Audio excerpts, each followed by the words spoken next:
Shonda Rhimes has done it again. Her Queen Charlotte series on Netflix has definitely gotten people talking, and the character development has been amazing. So, this article was put out. It's called The True Story of King George III Mental Illness. So, let's dive into this article and see who this man was really based on. In Queen Charlotte, a Bridgerton story, the mental health struggles that a young King George faces are a key part of the plot.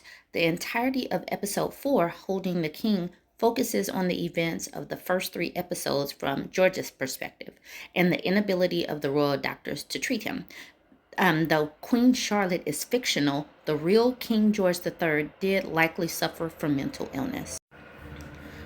George ascended to the throne at age 22, and he was the King of Britain until his death in 1820 at age 81.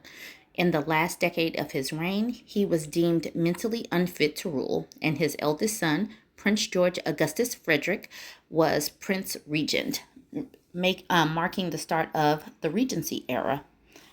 What was wrong with King George III? What caused his mental illness, or his madness as it was called? Even the royal family's official website writes George III is widely remembered for 2 things: losing the American colonies and going mad. This is far from the whole truth. The real answers may be lost to history, but there are a few theories. In the 1960s, psychiatrists Ada McAlpin and Richard Hunter argued in the British Medical Journal that George had acute porphyritis, I apologize, a metabolic disorder that impacts the nervous system.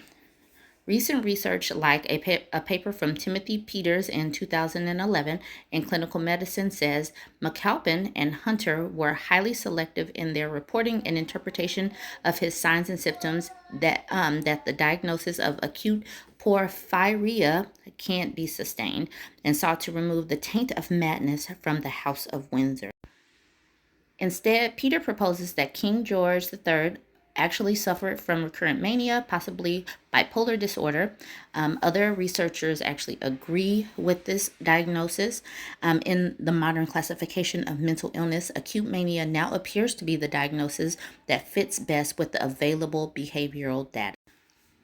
As Queen Charlotte depicts, the treatments George was put through were painful and inhumane, including wearing a straitjacket, bloodletting, blistering, and more. So, to this quote, all the world knows the story of his malady. All history presents no sadder figure than of an old man, blind and deprived of reason, wandering through the rooms of his palace, addressing imaginary parliaments, reviewing fancy troops,